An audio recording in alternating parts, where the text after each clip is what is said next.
kajian yang paling penting dalam ulumul Quran termasuk adalah al-ibratu bi umumil lafzi la bi khususis sabab. Itu terkenal. Jadi Nabi karena seorang manusia, apapun hebatnya Nabi ini seorang manusia, tentu kalau ngandani cara Jawa atau menghitopi pasti ngendikan sama yang di depannya.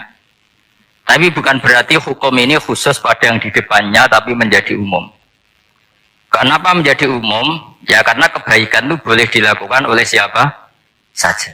Misalnya Rasulullah ngendikan sama Mu'ad, ya Mu'ad inni uhibbuka fala tada'anna dubura kulli sholatin wa fi riwayatin faqul fi duburi kulli sholatin Allahumma a'inni ala zikrika wa syukrika wa husni ibadatik. Itu jelas kalimatnya Nabi, ya Mu'ad saya mencintai kamu, maka jangan pernah engkau tinggalkan setelah sholat kamu membaca Allahumma a'inni ala zikrika wa syukrika wa husni ibadatik.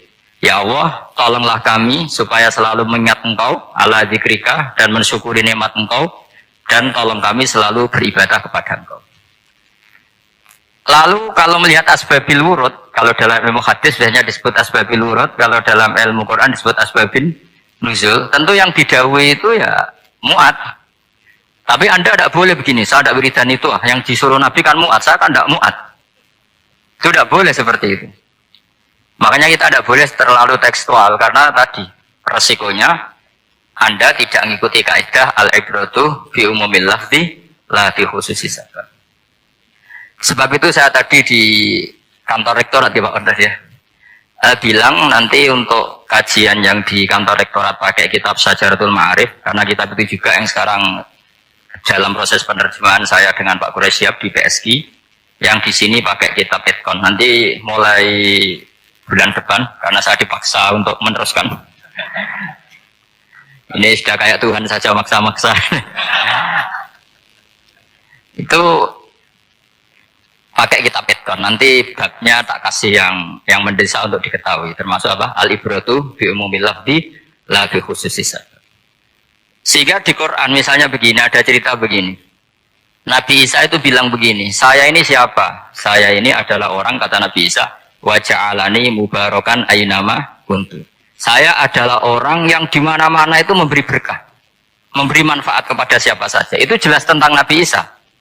Tapi oleh ulama dikasih judul yang umum, babu nafil ibad bikullil bilad.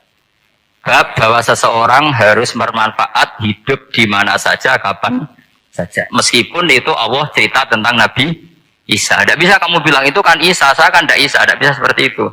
Isa adalah ibaratun an ahlil khairi. Isa adalah figur orang baik. Tentu yang dilakukan baik. Tentu kebaikan boleh ditiru siapa saja. Jadi sehingga nanti pada akhirnya nama-nama yang disebut Allah di Quran itu kalau nama orang baik tentu kita boleh ikut. Paham ya? Kalau nama orang buruk tentu kita tidak boleh ikut. Ya gitu aturannya. Sehingga tadi ada al-ibratu bi umumil lafzi la bi khususi sabab. Jadi yang jadi pegangan adalah standar kalimat umum dengan pemaknaan yang ditentukan ulama. La bi khususi sabab, tidak terkait sebab itu. Misalnya yang paling masyhur tentu dalam hadis Medina itu kira-kira kan utaranya Mekah ya, kira-kira ya. Utaranya Mekah apa selatannya? Utaranya kayak utaranya. Dulu penduduk Medina itu kalau bikin kloset itu, pokoknya kalau qada'ul hajat itu menghadap ke utara atau selatan. Terus kata Rasulullah, kalau kamu sedang qada'il hajat, sedang buang kotoran tuh jangan menghadap Ka'bah, juga jangan membelakangi Ka'bah. Itu Nabi redaksinya unik. Walakin syarriku au gharibu. Tetapi kamu menghadap barat atau menghadap timur. Itu semua riwayat walakin syarriku au gharibu, tapi kamu menghadap barat atau timur. Nah, artinya apa? Kata syarriku au gharibu adalah binisbat di ahli Madinah, karena orang Madinah posisinya di utara Mekah. Sehingga kalau menghadap utara atau selatan berarti menghadap Ka'bah atau membelakangi Ka'bah, dan itu tidak boleh dalam proses qada'il hajat, masbak kotoran. Terus Nabi memerintahkan menghadaplah ke barat atau ke timur. Nah, al-ibratu bi'umil lafzi la bi khususi sabab juga direvisi oleh ulama begini, kecuali sebab itu ada ilat. Maka kalau demikian yang dimenangkan ilatnya bukan teknya. Saya ulang lagi, yang dimenangkan ilatnya bukan teknya. Kayak tadi, di hadis itu kan Nabi ngendikan apa? Tetapi menghadaplah barat atau menghadap ke timur. Tentu orang Indonesia malah kalau itu kebalikannya. Orang Indonesia kalau ke barat atau ke timur kan malah menghadap Ka'bah atau membelakangi. Di sini pentingnya ijtihad. Dan ijtihad ini lazim, bukan harus Imam Syafi'i atau Imam Malik. Semua orang normal pasti tahu proporsi kalimat tadi. Karena ada aturan al-hukmu yaduru ma'ilatihi wujudan wa ajaman. Itu seterusnya. Ini penting saya utarakan. Sehingga ketika Rasulullah sedekah dengan dinar dikasihkan fakir miskin atau dirham dikasihkan fakir miskin, pikirannya ulama adalah sedekah dengan mata uang yang berlaku saat itu. Tidak selalu ditetapkan dinar atau dirham. Begitu juga ketika Rasulullah dulu zakat fitrah pakai susu kering atau pakai kurma atau pakai gandum. Ulama semua bilang yang penting kuti ahlil balad. Yang penting makanan pokok di negara itu. Dalam konteks Indonesia tentu apa? Beras. Ini penting saya utarakan karena tanpa mengkaji ulumul Quran seperti ini, dan kita insya Allah bulan depan saya langsung bawa kitab Itkon. Di situ ada beberapa contoh. Harus seperti itu. Karena kalau tidak terikat sebab, itu nanti takutnya ayat umum menjadi liar. Misalnya begini, pernah ada aliran sesat dulu. Kebetulan di Jogja itu saya lihat di TV.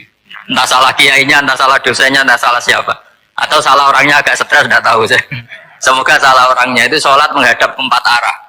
Alasannya Allah nggak ada di mana-mana, ya sudah di barat, rakaat kedua ke utara, rakaat ketiga ke timur, rakaat keempat ke selatan. Itu uniknya itu ngawurnya lah, bukan uniknya. Ngawurnya itu dalil fa'ina matuwallu fasamma wajhuwa. Kamu hadap kemana saja di sana dari itu. Sehingga semua ulama ketika bikin kaidah al-ibratu bil lafzi la bi khususi sabab selalu menyertakan kecuali khusus sabab ini ada illatul hukmi. Maka itu enggak jadi. Kayak ayat tadi, kalau kamu pakai umumnya lafaz itu kan boleh sholat menghadap mana saja. Nah makanya Imam Syafi'i ketika ditanya, lalu ayat ini proporsinya gimana? Kata beliau, fis safar. Orang yang sedang di pesawat, mau sholat, tentu masuknya fasamma wajibah. Jadi dalam kondisi bepergian, yang kita ingin sholat, maka pakainya ayat seperti itu. Tapi kalau kondisi nomor, fawal diwajaka syatrul masjidil haram. Jadi makanya ini penting ngaji ulumul Quran. Kita tidak bisa hanya megang terjemah atau megang apa, kemudian kita fatwa atas nama Quran dan hadis. Sehingga dulu syaratnya mengketat harus hafal Quran, hafal hadis, menguasai usul fikih, menguasai macam-macam. Karena tanpa itu memang tidak bisa. Sampai Ibnu Abbas ngendikan, kamu jangan pernah fatwa pakai Quran. Fa inna lahu wujuhan katsirah, karena Quran punya sisi yang banyak. Walakin hajuhum bisunnah. Kalau kamu adu hujjah, pakailah sunnah Rasulullah Shallallahu Alaihi Wasallam. Karena di situ penjelasan Quran. Misalnya tadi Rasulullah ketika kondisi normal pasti sholat menghadap Ka'bah. Jadi kalau bepergian nanti unta, kata riwayat, ainama tawajjahat bihi rakhilatuh, kemana saja posisi unta menghadap. Ada ulama berpendapat itu khusus sholat sunat. Kalau sholat fardu dalam kondisi ada punya mobil harus berhenti. Ini madzhab Syafi'i. Sehingga misalnya saya, Pak Harsoyo, Pak On, bawa kijang, mobilnya sendiri. Kalau sholat fardu jangan mentang-mentang pakai kendaraan terus menghadap sekenanya. Kalau mau ke Banyuwangi berarti menghadap ke timur, itu yang boleh hanya sholat sunat. Kalau sholat fardu harus berhenti. Karena kijang ini dalam kendali Anda. Kecuali dalam surah yang kendaraannya tidak dalam kendali Anda. Misalnya kita naik pesawat. Jadi harus dibedakan. Jangan mentang-mentang Nabi sholat di unta kemana saja menghadap. Tapi konteksnya kan unta ini, cara berpikir unta ini dalam kendali Nabi. Tapi kalau pesawat kan tidak. Jelas ya? Jadi makanya ini pentingnya proporsional. Jadi kalau kita naik kijang misalnya mau ke Banyuwangi, kalau waktu duhur ingin sholat ya harus berhenti. Karena yang ainama tawajjahat bihi rakhilatuh, kemana saja kendaraan membawa kita, itu dalam konteks sholat apa? Sunnah. Jadi ini pentingnya ulama. Ini yang dikatakan al-ulama warasatul apa? Anbiya. Karena sanad ini musalsal, terurut sampai Rasulullah SAW. Terus ada lagi ayat umum yang akhirnya jadi judul umum. Misalnya begini. Kita tahu cerita Nabi Khidir, di antara ceritanya ada satu kampung itu pelit. Makanya orang pelit itu wajib didendami. Karena Nabi pun itu baik-baiknya orang. Kalau sama orang pelit tetap dendam. Karena buruk-buruknya orang itu orang pelit. Tahu kan alamatnya orang pelit? Qoribun minan nar, ya dekat-dekat neraka itu kata-kata. Kalau al-bakhil qoribun minan nar, baitun minal jannah. Jadi kalau sama tanya alamatnya ya dekat-dekat neraka. Singkat cerita, Nabi Musa dan Nabi Khidir itu kecapean sekali masuk satu kampung. Karena saking kecapean, lapar, minta kampung itu menyediakan makanan. Istatama itu mereka minta makan, saking laparnya, saking karena di perjalanan yang melelahkan. Istatama ahla fa'abau ayyudayifuhuma. Tapi kampung situ kampung pelit. Jika semuanya tidak mau yang ngasih apa? Makan. Tapi pas mau keluar dari kampung, ada tembok, ada kayak prasasti itu, yang mau roboh. Yang mau apa? Roboh. Terus sama Nabi Khidir, tembok yang mau roboh ini ditata. Ditata jadi baik lagi. Nabi Musa kata Nabi Musa, kok kurang pegawaian mau medit, maghrib usi. Jadi makanya dendam sama orang meditnya agak sunat. Karena Nabi Musa juga marah sama Nabi Khidir. Orang kayak kampung kayak begitu pelit kok temboknya apa rusak kamu benahin gitu. Terus Nabi Khidir menjawab, wa amal jidaru fakana luhulamaini yatimaini fil madinati wa kana tahtahu kanzulahuma wa kana abuhuma solihah. Begini loh, tembok ini adalah penyimpan harta. Penyimpan harta untuk anak yatim. Bapaknya dulu itu soleh. Artinya terus dibabkan oleh ulama. Babu ikrami sibyanil mu'minin. Bab kita memuliakan anak-anak orang soleh.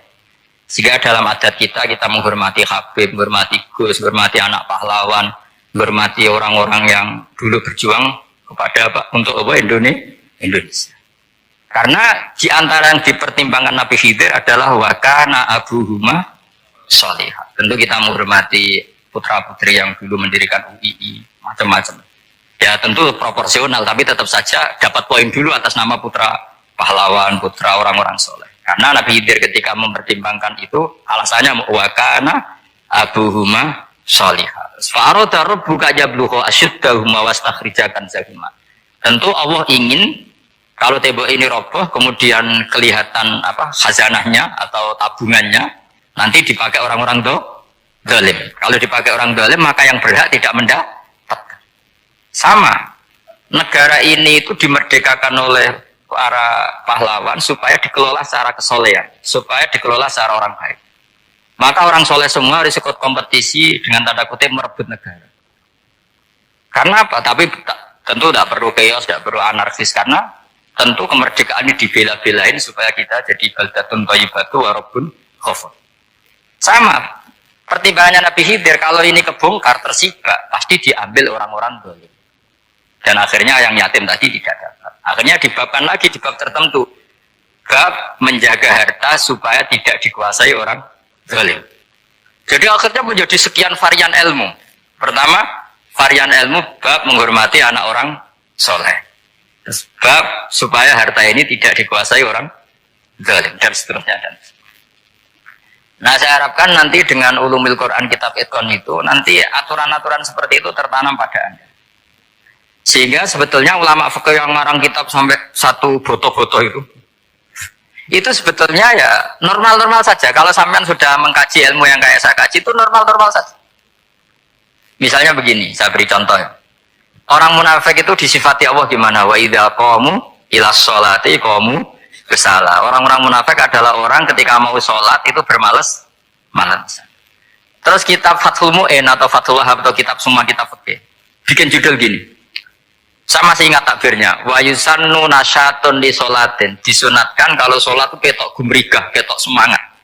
Fa inna Allaha ta'ala dzamma tarikihi, karena Allah mengkritik atau menyalahkan orang yang kalau sholat itu tidak nasyat, tidak gumregah, tidak semangat. Mergo seperti itu adalah fi'lul munafikin, perilakunya orang munafik. Terus ditulis wa idza qamu ila sholati qamu kusala. Artinya di situ Allah mengkritik orang munafik. Kenapa? Karena kalau sholat malas-malesan. Anda ingin bersifat kayak orang munafik apa bersifat kayak Rasulullah? Tentu ingin seperti Rasulullah. Kalau ingin seperti Rasulullah ya wasari'u ila maghfiratin mir rabbikum. Kalau ada kebaikan harus cepat-cepat, harus disegerakan. Nah, sehingga nanti babnya ya sudah tidak tentang orang munafik. Babnya begini, babul musara'ah ilal khairat wa tarkil kasli. bab bergesa-gesa atau bergegas dalam kebaikan dan meninggalkan malas. Jadi tidak lagi tentang sholat, tapi tentang kebaikan apa saja. Jadi kalau kamu punya hutang bisa nyaur jam 7, nyaur jam 9 pasti disalahkan Allah. Karena bisa saja dalam 2 jam ini kita mati. Paham ya? Begitu juga kalau kita sholat bisa awal waktu, kenapa tidak awal waktu? Meskipun akhir waktu ya dibolehkan. Itu ya tadi babnya ya tentang wa idza qamu orang munafik itu ya seperti itu. Akhirnya apa? Ayat ini turun tentang orang munafik tapi pemaknaannya umum. Ini disaksikan apa? Orang-orang tua kita ini ada Pak Ersoya, ada Pak On. Pemahaman ini harus dikawal dan ini tradisi ulama. Saya pastikan di pondok-pondok atau di Al-Azhar di mana saja, itqan itu dipakai disertasi dokter. Jadi kalau betul nanti kita mengkaji itu sudah dokter semua, dokter tafsir semua. Dadaan maksudnya. Memang itu mau tidak mau dan itu mudah sekali. Saya ulang lagi itu mudah sekali. Kenapa kata Imam Syafi'i fa innal uqula mutaraton ila qabril haqqi, karena akal itu dipaksa untuk menerima kebenaran. Ciri utama kebenaran kata Rasulullah matma'an nabi qabr. Jadi menerima itu pasti clear. Makanya disebut kebenaran itu ma'ruf, mudah dikenali. Sesuatu yang salah bahasa Arabnya itu mungkar, angkarohul aklu. Akal itu tidak nyaman. Makanya disebut apa? Munkar, sesuatu yang diingkari. Akal itu asing. Ya asing tuh misalnya sepeda motor ini milik siapa? Milik saya. Terus kalau saya pakai, tidak usah pamit. Akal pasti, ini kok aneh, nggak milik orang kok nggak pamit. Akal pasti nggak terima. Makanya agama itu hanya menerima al-ma'ruf yang mudah dikenali dan menolak al-mungkar, sesuatu yang akal itu nggak terima. Jadi Imam Bukhari ketika ditanya, kenapa kamu salim itu bisa mensarai sanad-sanad Rasulullah? Kata beliau, kalau kamu akalnya normal itu ya gampang saja. Terus ditanya, contohkan. Beliau contohnya begini. Pernah syurrahul hadis, para pensarah hadis itu habis otaknya. Gara-gara Imam Bukhari bikin judul begini.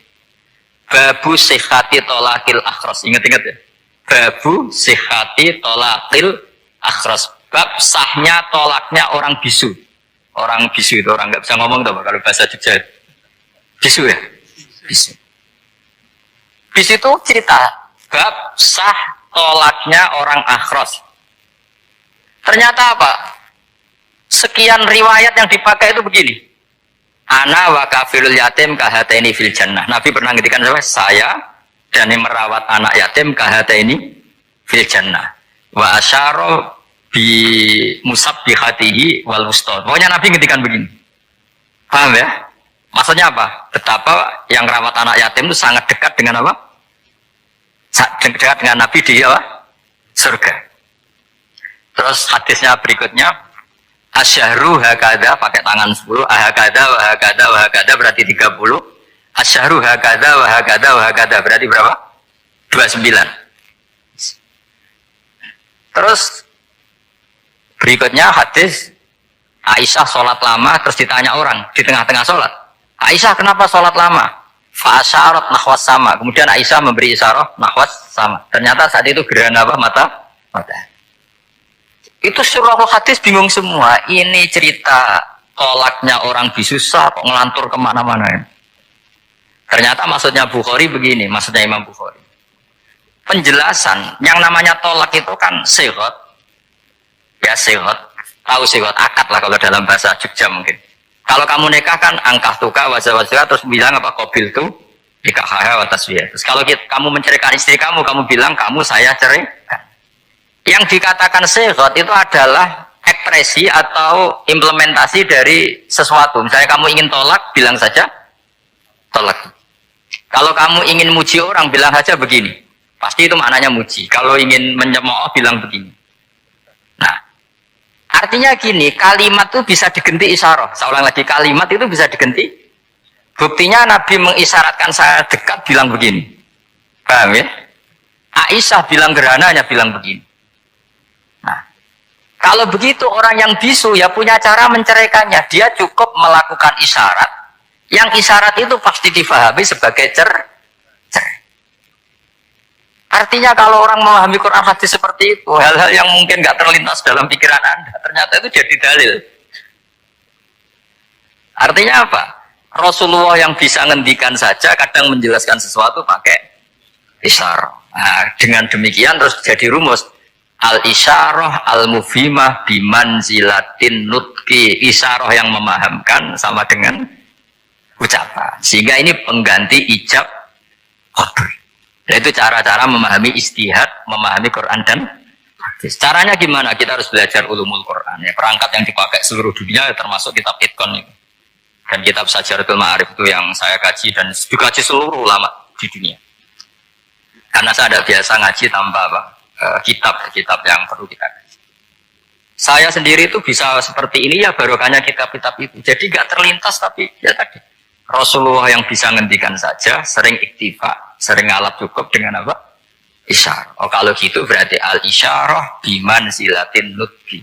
Isyarah itu sama dengan ijab dan qabul. Apalagi ini orang akhras, orang bisu yang nggak bisa ngomong. Lalu kalau tolak kayak apa, kalau nikah kayak apa? Ya tapi Imam Bukhari itu uniknya tadi bikin judul babu sihati tolakil akhras, kemudian cerita anak wa kafirul yatim. Nah, itu kalau orang kan nggak sambung, ini sambungnya di mana? Kok malah cerita anak yatim? Ternyata kata kuncinya kahata ini seperti ini dan orang paham sangat sangat. Makanya hati-hati dengan isyarah karena kalau itu betul mengganti lafaz, berarti Anda kalau nyuwun sewu melafadzkan tolak terganti isyarah, ya agak masalah. Tapi semoga enggak lah. Istri satu dicerai nanti nggak punya istri, malah repot. Tapi ini kan saya cerita ilmu saja. Ya saya cerita apa? Cerita. Jadi kalau ada orang bilang semua yang ada di dunia itu ada di Quran. Itu caranya seperti ini. Jangan kayak orang-orang yang terlalu tekstual. Karena kalau seperti ini pasti semua ada di dunia itu ada di Quran. Karena cara pemahamannya seperti ini. Saya sering ditanya kenapa bumi ada likuifaksi macam-macam. Memang dari Quran, bayangannya Quran seperti itu. Amin tuman fis sama ayyaksifa bikumul ardo fa idza hiya tamur. Memang dari awal Allah bikin bumi ini potensinya malah likuifaksi. Potensinya itu melumer. Tamur itu memang maknanya melumer. Dan ketika Allah nyifati bumi wal ardi dzatis sod, sod pun maknanya pecah. Dan Allah tidak sekedar mengatakan pecah, dzatis sod, sifat dasar bumi itu mudah pecah. Jadi kalau dzati itu sifat dasar. Jadi meskipun Quran tidak meneliti spesifik kayak para ahli gempa, tapi dari awal Allah ngendikan bumi itu dzatis sod wal ardi dzatis sod. Bumi adalah berkarakter pecah. Kenapa berkarakter pecah? Karena dari awal bumi ini lempengan-lempengan. Di Quran dijelaskan gitu. Wa fil ardi qita'um mutajawirat. Bumi ya kelihatannya banyak, kelihatan satu, sebetulnya dari qit'ah, dari potongan. Nah, qit'ah itu jamaknya qita'. Terus disebut mutajawirat, saling berdampingan. Kalau dalam bahasa Arab berdampingan itu berarti sel-selnya beda. Kalau bahasa Arab bilang sesuatu yang bercampur namanya mukhalatah, jadi satu. Kalau yang beda jenis namanya mujawarah. Nah, Al-Quran itu bilang wafil ardi qita'um mutajawirat. Bumi ini karakternya per potongan-potongannya karakternya beda. Sehingga memang potensinya bumi ini hancur. Apalagi dari awal memang dipersiapkan mau dihancurin. Makanya nggak usah takut kiamat. Memang rencana Tuhan mau dihancurin. Makanya sanggup takwa saja. Kalau ingin menghentikan penghancuran ini tidak bisa. Itu sudah dalam rencana Tuhan pasti dihancurin. Makanya kalau orang sufi ditanya, kenapa tidak bangun rumah? Tuhan aja mau rencana ngancurin bumi, kok usah rumah tak tata, nanti juga hancur. Ya. Tapi kalau di Islam kota saya ngomong gitu kan dia apa ini orang nggak jelas ini. Padahal yang kedonyan itu yang nggak jelas sebetulnya. Tapi ini saya cerita, jadi supaya UII ya yang didirikan ulama-ulama. Saya masih ingat ketika Profesor Zaini cerita, Pak Zaini saya ini kan kiai, saya nggak punya gelar apa kok. Jangan minta bantuan ini. Katanya Pak Zaini dulu UI ya didirikan banyak kiai dan sebagian pendirinya juga nggak punya gelar katanya. Gitu. Tapi mendingan nggak punya gelar manfaat daripada punya gelar nggak manfaat. Malah problem. Tapi ya nggak masalah. Sudah ada manfaat, nggak punya gelar malah repot lagi. Sudah cara berpikir gitu saja. Pokoknya sementing semuanya baik apa saja. Jadi nanti setelah sampai mengkaji ulumul Quran ya tadi seperti yang dikatakan Imam Syafi'i itu gampang sekali. Kenapa gampang? Karena fa'innal uqula mutarratun ila qabulil haq. Akal ini pasti dipaksa untuk menerima kebenaran. Kayak saya berkali-kali ditanya sama seorang kiai, kenapa sih Gus masalah la ilaha illallah kok sampai Nabi ngendikan wa insana wa insaraka. Siapapun yang melafadzkan la ilaha illallah Muhammadur Rasulullah, itu suatu saat pasti masuk surga. Meskipun dia pernah zina, pernah maling. Itu jelas teks hadis di Bukhari, di Muslim, wa in zana, wa in saraq. Meskipun zina dan ini bukan berarti Nabi melegalkan perzinahan, enggak. Ma'adzallah, enggak akan terjadi. Nabi melegalkan perzinahan. Tapi Nabi ingin ngendikan begini. Absolutisme kebenaran itu tidak terganggu oleh kesolehan dan kefasikan. Karena kebenaran absolut siapapun akan ngomong seperti itu. Saya berkali-kali nyontohkan, Rektor Al-Azhar akan bilang 1 tambah 1, 2. Klonte ya bilang 2, koruptor ya bilang 2, KPK ya bilang 2, 01 ya bilang 2, 02 ya bilang 2. Karena absolutisme kebenaran. Dan Nabi itu ingin mengatakan bahwa Allah Tuhan ini kebenaran sejati, sehingga siapapun yang melafadzkan sah. Sehingga orang yang kafir 70 tahun sekali melafadzkan syahadat sah. Tidak usah begini, Pak kafir soleh dulu ya beberapa tahun gitu, baru Anda sah melafadzkan kalimat la ilaha. Tidak ada seperti itu. Semua ulama ijma, orang kafir 70 tahun melafadzkan la ilaha illallah sekali langsung menjadi muslim. Kenapa sah? Kebenaran absolut tidak bersyarat kesolehan maupun kefasikan. Ya kata tadi, orang bilang 1 tambah 1 harus profesor apa anak TK boleh?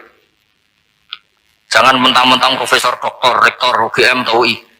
Tadi anak kecil bilang berapa? 1 tambah 1, 2. Udah, aku tak bilang 4. Tidak bisa. Kebenaran absolut itu orang akan sepak. Nah, Quran itu termasuk kebenarannya absolut. Maka harusnya siapapun bisa memahami Quran. Termasuk orang yang sebelum Islam. Sekarang saya tanya ke sampean, ketika Umar masuk Islam karena dengar Quran, itu dulu dengarnya apa dulu Islamnya? Dulu dengarnya, dan dia paham. Wa ma huwa min kalamil basar, ini enggak mungkin omongan manusia seindah ini. Karena mudah dipahami Quran. Nah sekarang enggak, karena ada sistem akademik. Itu terus orang macam-macam urutannya. Jadi repot sekarang. Kalau kata tafsir At-Tabari lebih ekstrim lagi. Itla yuqalu masalan ifham bima la aklala.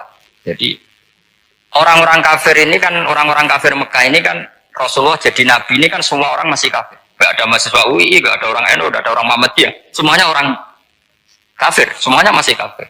Terus Nabi membawa Quran, maka kitab pertama itu bukan ya ayuhan nahdiyun, ya ayuhal Muhammadiyun. Kitab pertama kul ya ayuhal kafirun, karena pendengarnya semuanya kafir.